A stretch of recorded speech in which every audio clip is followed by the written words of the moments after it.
Muy bienvenidos, bienvenidas. Es grato estar con ustedes nuevamente en estos estudios que estamos teniendo acerca de el crisol. Yo quiero invitarlos porque esta es nuestra guía de estudios. Si usted la necesita, si usted quiere tenerla, puede comunicarse con la universidad o con Diálogo Bíblico y se la hacemos llegar. Tenemos un material para ello. Alan nos está acompañando en esta oportunidad. Alan, mira, yo tengo aquí algo que figura lo que sería un crisol. Esto se coloca en un fuego muy intenso y adentro de él se colocan los metales que uno quiere derretir. Y al arder, el metal que entró duro se disuelve, comienza a brillar y a separarse lo que es las impurezas.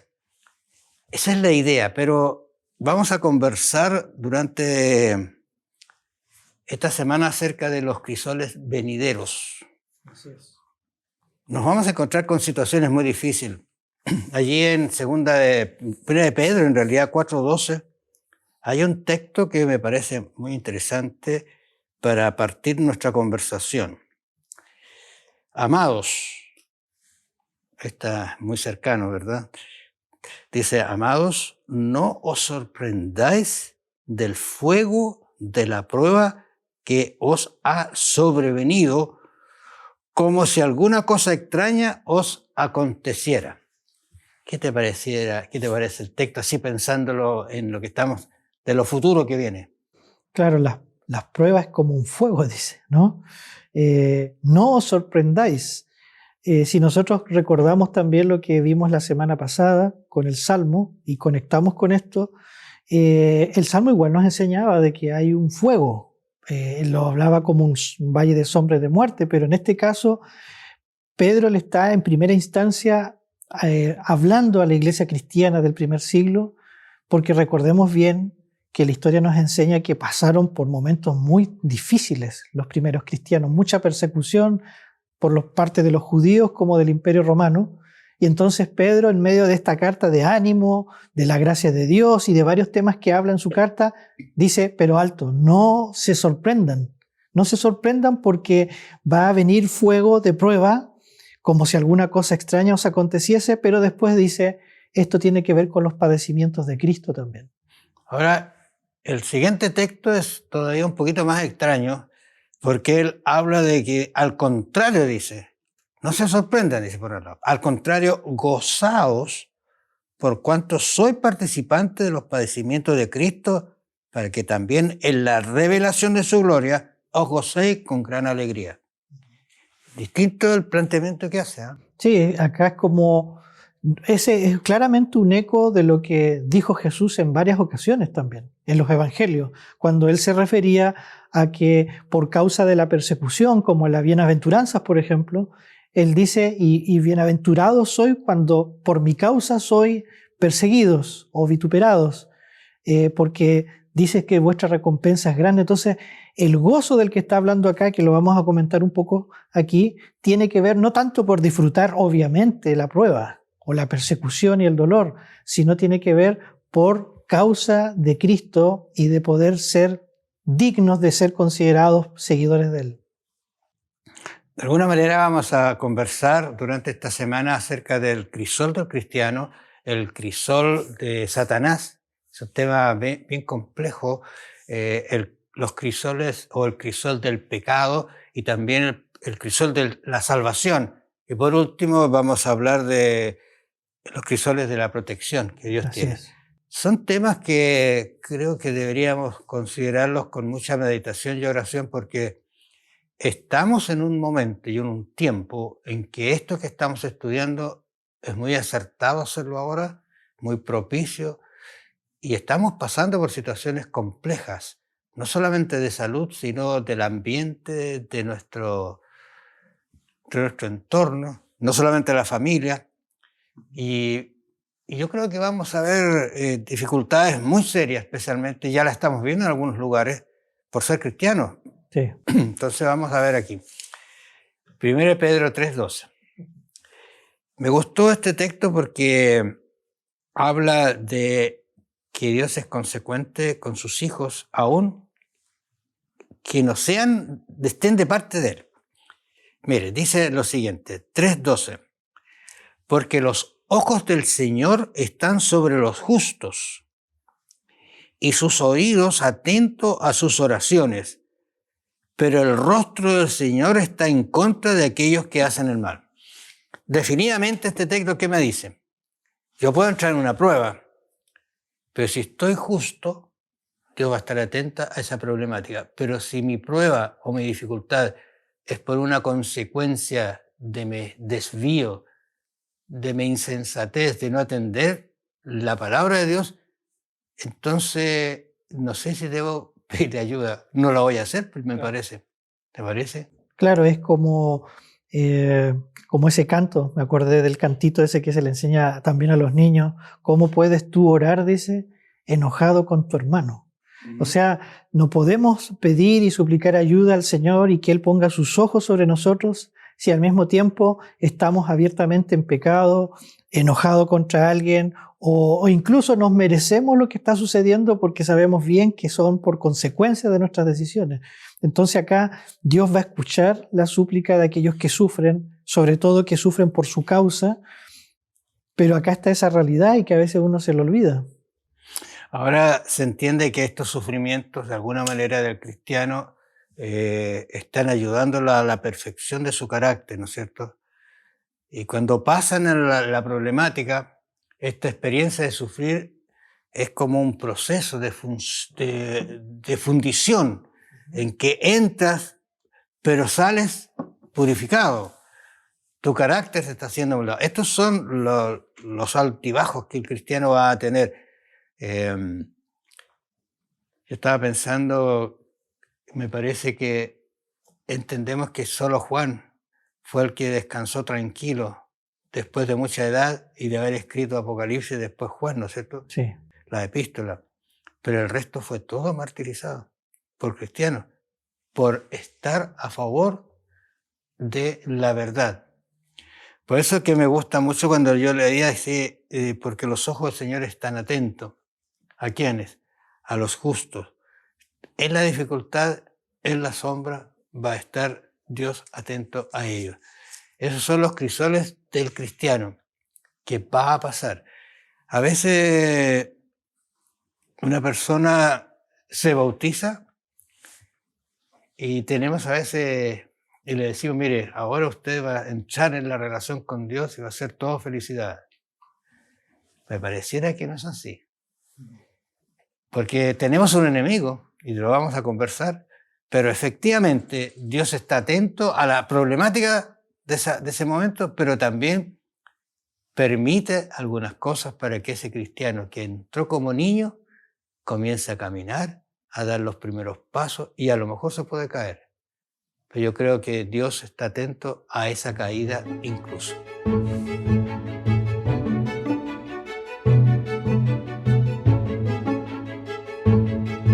Siguiendo con nuestro tema de conversación, yo creo que tenemos un problema bastante serio, que es un enemigo que estuvo tentando a Jesús mientras estuvo en la tierra. Las tentaciones, cuando uno las analiza, es parte o el inicio de todo un proceso de persecución a Jesús, de que cayera, que se equivocara, ¿no es cierto? Pero él salió vencedor. Alguien podrá decir, bueno, él era Dios. Cuidado con eso porque él estuvo como ser humano, 100% como ser humano. Padeció mucho y yo creo que ninguno de nosotros, por muchos problemas que tengamos, vamos a padecer lo que padeció el Señor. Pero Pedro nos hace una advertencia. Pedro capítulo 5, versículo 8. Primera Pedro. Primera de Pedro, ¿cierto? Dice, sed sobrios y velad. Primera palabra, sobrios, ¿qué significa? Concentrado y no hagas otra cosa. No, o sea, atento a esto, dice, y velad, que es una palabra que tiene mucho alcance, es como estar atento a lo que va a suceder. Pero dice, porque vuestro adversario, el diablo, como león rugiente, anda alrededor buscando a quien devorar. Qué gráfico es la expresión de Pedro. Claro, como un león rugiente. Lo que hemos visto, un león rugiente, no en vivo y en directo quizá, cuando el león ruge está hambriento, o está queriendo prevalecer en la manada, pero no es una buena señal si uno está cerca, está advirtiéndote, no te acerques, ¿no es cierto?, porque vas a tener problemas. Y dice que el diablo anda como dando vueltas alrededor de uno, como león rugiente, viendo, esperando a quien devorar, o sea, tiene las ganas, el deseo de destruir a la persona. Yo creo que algunas de estas cosas a veces son difíciles de asimilar, como eso que va a estar alrededor nuestro. Bueno, hay muchas cosas que son parte de nuestra vida y que son tentaciones que Satanás coloca. Estaba leyendo acerca de esta situación de una persona que tenía la posibilidad de ganar un dinero. Entonces, para ganar tenía que presentarse él a un concurso, pero el concurso tenía una condición. Interesante eso, tenía una condición, que la persona que iba al concurso podía venir con alguien, pero no podía ser familiar. Yeah. Interesante, un detallito. Entonces ella dijo, pero ¿cómo lo hacemos? Entonces alguien le dijo, ¿y por qué tú no colocas tu nombre de soltera y vas con tu esposo y él va con el nombre de soltero? No hay problema, ¿no es cierto? Pero ¿dónde estaba el problema? Que yo sabía que él era mi esposo y era cercano a mí. Por lo tanto, en la competencia, ¿no es cierto?, lógicamente las llevaba de ganar. Entonces, estas cositas pequeñas a veces hacen, es ahí donde está Satanás. Hazlo, si no, eso no importa. Tú estás necesitada. Tú puedes dejarte esto para ti, total. Dios sabe tu necesidad. Estás pasando hambre. Yo estoy poniendo situaciones muy, muy drásticas quizás, pero ese es el enemigo que está allí. Anda así, como alguien diría, buscando el talón de Aquiles para hacerte caer. Claro. ¿No es cierto? Eso es lo que hace Satanás. Ahora, tiene tantos ángeles. Bueno. Y todos andan preocupados que, a ver, ¿cómo hago caer a Alan, ¿no es cierto?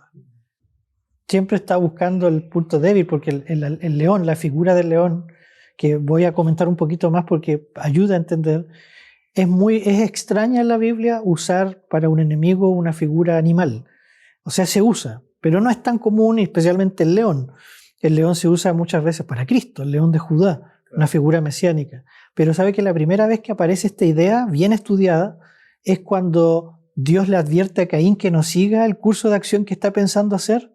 Creo que está en Génesis 4:7, y le dice, porque si no, el pecado está a la puerta y te está acechando. Y literalmente es como un animal que está echado, pero no descansando, sino que te está mirando entre el pastizal para ver cuándo atacarte. Y es la primera vez. Y las mismas figuras, después que lo estudiamos, la misma idea aparece cuando los hermanos de José agarran a su hermano y lo tiran para matarlo, para tirarlo a la fosa. Y después le dicen, ¿pero qué pasó?, le dice Jacob con su hermano, y venían con la túnica de colores ensangrentada, y dice, una mala bestia lo atacó, lo devoró. Pero ellos no se dan cuenta que lo que Dios le advirtió a Caín es como si se aplicara a lo que ellos han hecho. Ellos actuaron en lugar. Entonces, lo que estamos diciendo acá es que cuando Satanás está para acecharnos y hacernos caer, no solo nos quiere hacer caer en tentación, sino que, como el texto mismo dice en este pasaje, quiere infligirnos dolor, quiere atacarnos, quiere quitarnos quizás cosas que más amamos en la vida. Y cuando uno se pregunta, entonces ya estamos empezando a hablar este tema, entonces, ¿de dónde viene el sufrimiento? ¿De dónde viene el dolor? ¿Será que está originado en Dios? ¿Es Dios quien me provoca esto intencionalmente? ¿O hay realmente un enemigo que ha traído este dolor a mi vida y por eso resulta incomprensible? Ahora, es muy fuerte la expresión que tiene Pablo aquí en Romanos capítulo 1, versículo 18. Dice, la ira de Dios se revela desde el cielo contra toda impiedad e injusticia de los hombres, que detienen con injusticia, dice la verdad. Ahora que hay un aspecto del crisol del pecado. Dios no nos va a ayudar, no va a estar con nosotros porque estamos quizás actuando de una manera equívoca contra la impiedad, contra la injusticia. Recuerdo cuando hablábamos acerca me acuerdo yo de Deuteronomio, conversábamos acerca de cómo Moisés trataba esta problemática del pecado Sí. que entraban muchas personas y cómo le daba consejos para que salieran de él, porque Dios dice que se va a rebelar contra esta injusticia, o sea, va a sacar a luz toda esta situación que van a aparecer. Y alguien podrá decir, pero y yo he encontrado personas que dicen, pero yo soy bueno y hago bien a todos. ¿Será tan así? Claro, es la actitud de todos nosotros las personas, sobre todo quienes son más correctos o no tienen nada que ocultar en su vida. Pero la Biblia dice justamente el texto que usted acaba de citar de Romanos, que todos estamos bajo la ira de Dios, destituidos de su gloria, y necesitamos buscar su presencia igual. Fíjate que el pecado es una cuestión que hay que tener tanto cuidado. Yo estoy pensando en el caso de David, por ejemplo. ¿Tú recuerdas cuando su ejército estaba en guerra y él estaba tranquilo, descansando, sale a la ventana y aparece la tentación? La tentación no es pecado, va a aparecer en nosotros. El problema es cuando nos quedamos mirando esa tentación y la comenzamos a trabajar en nuestra mente. Qué terrible consecuencia le resultó a David esta situación. Toda su vida, Toda su vida. Estoy pensando cuando el profeta viene y le dice, mira, te voy a contar una historia. La reacción de David fue, no puede ser que en mi reino esté pasando eso. Y cuando él le dice, tú eres esa persona, aquí está la gran diferencia de este David, que quizá algunos lo miramos como un hombre perfecto, pero tenía imperfecciones grandes. Pero el arrepentimiento que él tuvo frente a esa situación tan extraña. Así es. O sea, el enemigo está, y está para hacernos caer, para darnos sufrimiento, dolor. Es real. Satanás, el enemigo de Dios y de su pueblo, pero cuando nosotros nos equivocamos, cuando cometemos un error grave, como lo que hizo David, que fueron 2 o 3 errores grandes en el mismo momento, el arrepentimiento del Salmo 51, del Salmo 32 es tan profundo y él reconoce, solamente Dios puede purificarme, puede limpiarme, puede quitar este pecado que me agobia, creando un corazón nuevo, limpio dentro de mí. O sea, esto no está terminado, no ha llegado a su fin. Dios tiene la solución que nosotros no podemos encontrar. Interesante que él dice, lávame con hisopo y seré limpio. O sea, está recurriendo a la santidad de Dios, al altar, donde está la limpieza. Él reconoce que no puede limpiarse.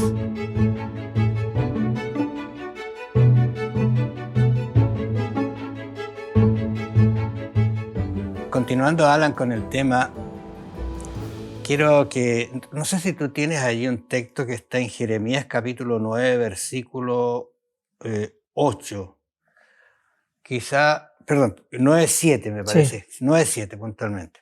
Dice Jeremías 9:7, por tanto así ha dicho Jehová de los ejércitos, he aquí que yo los refinaré y los probaré, porque ¿qué más he de hacer por la hija de mi pueblo? Bueno, aquí la temática me parece que está enfocada hacia que la problemática de la vida no tiene otra razón de ser de llevarnos hacia la salvación. Sí. O sea, cuando llego aquí el crisol, coloco la piedra, pero la saco pura. No sé si tú has tenido la posibilidad de ver, yo vi cómo me preparaban un anillo a mí, cómo lo fundieron, hicieron todo el proceso. Pero es interesante porque el anillo, o sea, el oro, comienza a botar la impureza.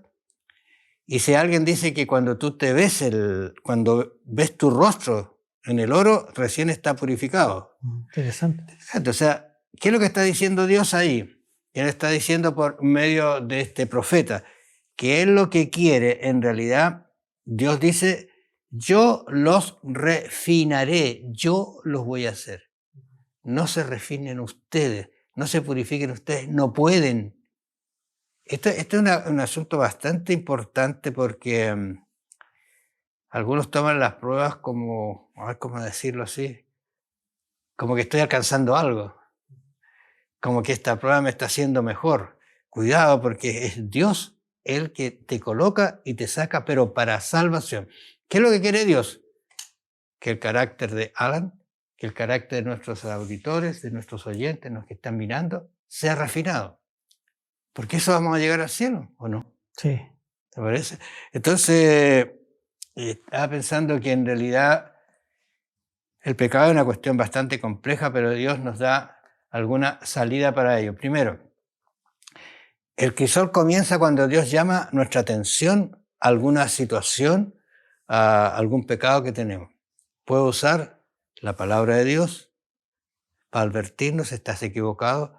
Puede ser un pastor, un amigo que te advierta. ¿Cuál es la solución que tú tendrías que tener ante eso?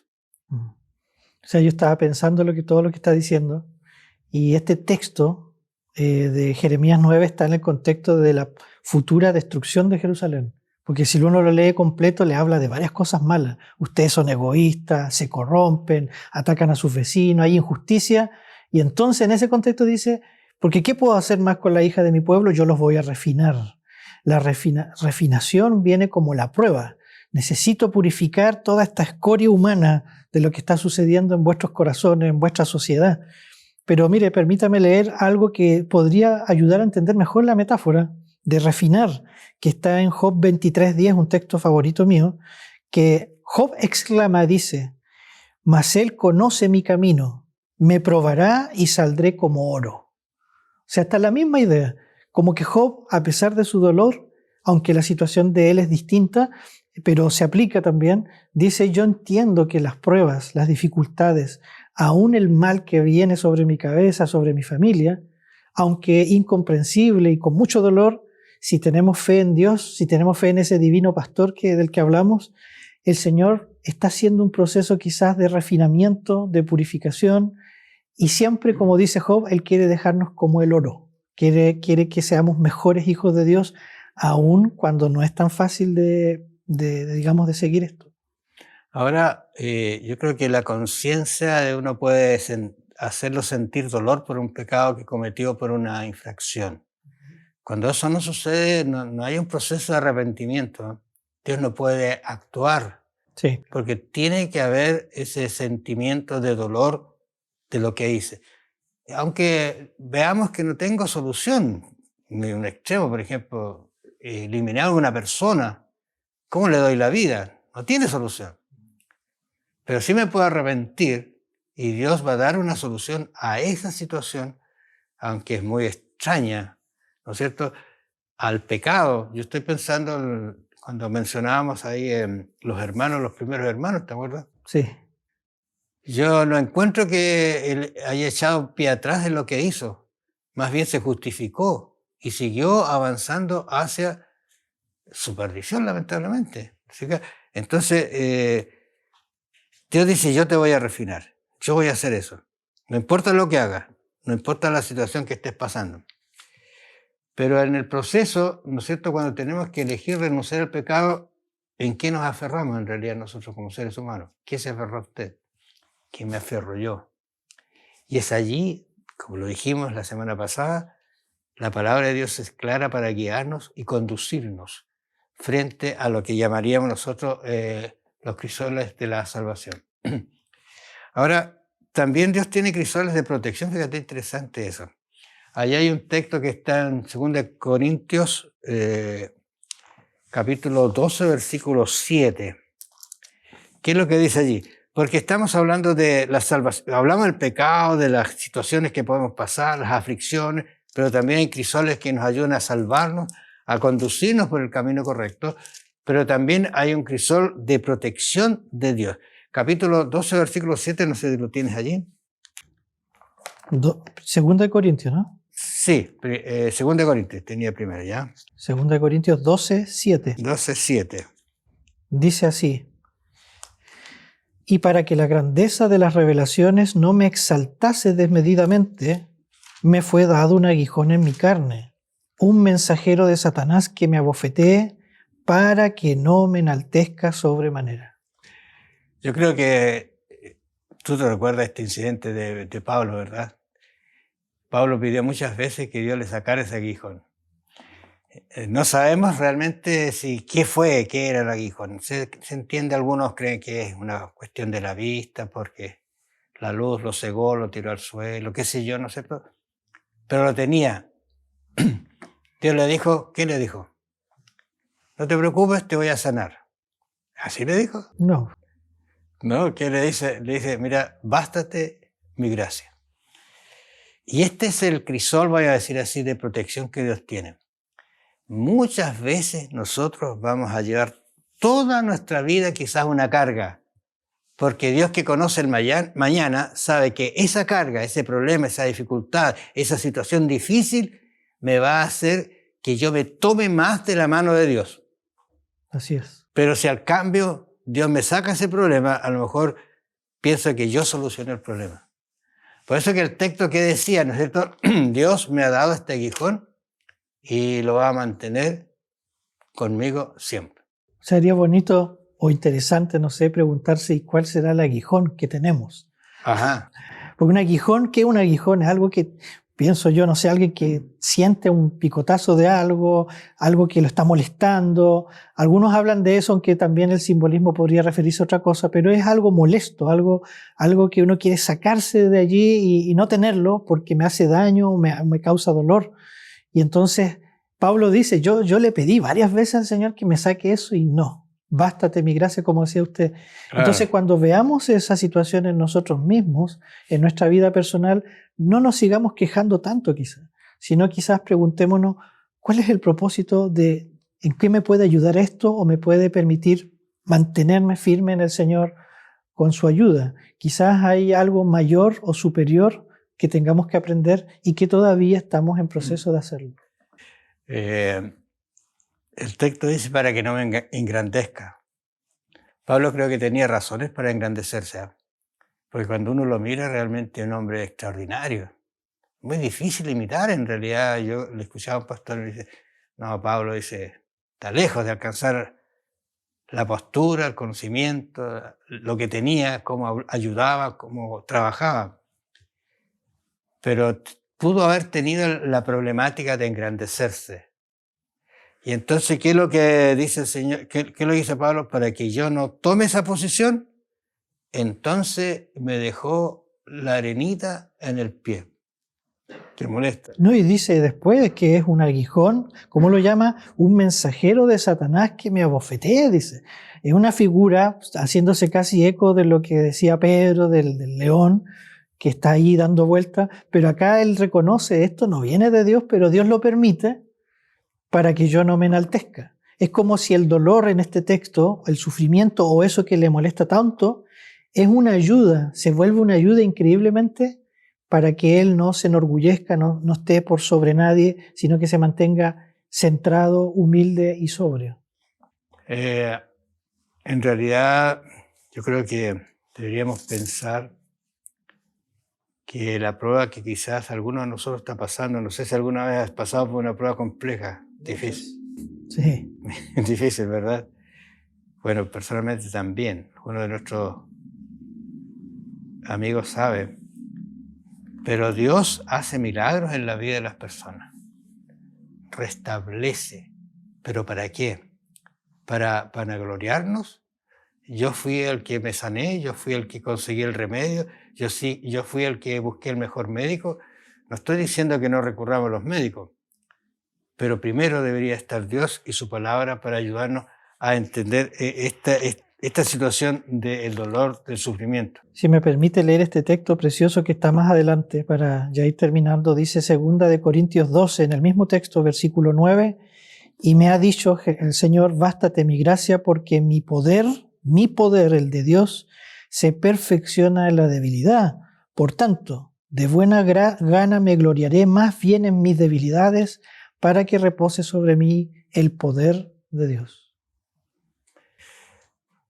Los que mantengan, dice una escritora, los que se mantengan firmes hasta el fin, saldrán del horno de la prueba purificados, 7 veces purificados dice ella. Y habla del profeta Isaías cuando dice, haré más precioso que el oro al varón y más que el oro de Ofir al hombre. Cuando la dificultad te llegue, Dios tiene una solución. Dios tiene un camino.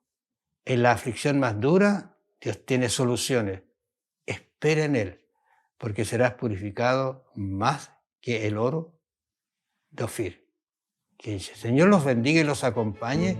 Vamos a encontrarnos la próxima semana.